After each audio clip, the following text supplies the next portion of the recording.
xibaar yu wér te wóor ca tàng ba abonnez-vous pour ngeen di mën di jot suñuy vidéo. dal leen ak jàmm seen chaîne bi di Buzz 221 kii di Mansour Faye di ancien ministre ci régime président Macky Sall tey luñ ko oolu ci haute cour de justice ngir mu daal di taxaw foofee daal di layoo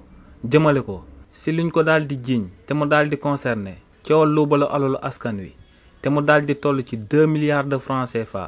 te mu daal di concerné tamit fonds force Covid 19 bi kookee di Mansour Faye boo moytuut dina daal di nekk ñaareelu ministre bu bokkoon ci régime président Macky Sall te ñu namm koo jël daal di koy placer sous mandat de dépôt après Sophie Gladima lu sabab lu tax ñu wax li ni mel moom mooy que ne kii di Mansour Faye tey ginnaaw bu ñu ko dégloo ci haute cour de justice jëmale ko ci coowal luubalu alalu askan bu mu fi amaloon kooku am na possibilité daal di déposer akub caution bu ko defee ñu daal di koy may akub liberté provisoire ba noppi daal di koy teg sous contrôle judiciaire waaye nag caution bi nga xam ne moom la ñuy daal di laaj kookee di Mansour Faye dafa daal di bëri lool ndax kii di Mansour Faye liñ ko toppee moo ngi toll ci 2 milliards de francs CFA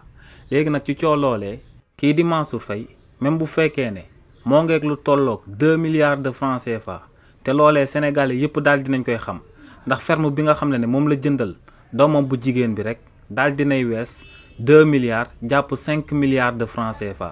waaye nag si li ni mel ñu bëri dañoo njottu que ne kii di Mansour Faye du daal di jël 2 milliards yooyee daal di koy jébbal yoonu réewu Sénégal ndax li ni mel bu ko amalee day mel ni benn aveu bi nga xam ne daal dina koy amal ci kanamu yoonu réewu Sénégal ndax kii di Mansour Faye ginnaaw ba mu fi daan nekk akub ministre ci régime président Macky Sall loolu mënu koo may mu daal di gagné lu tolloog 2 milliards de francs CFA bu fekkee ne ci yoon lañ ko daal di teg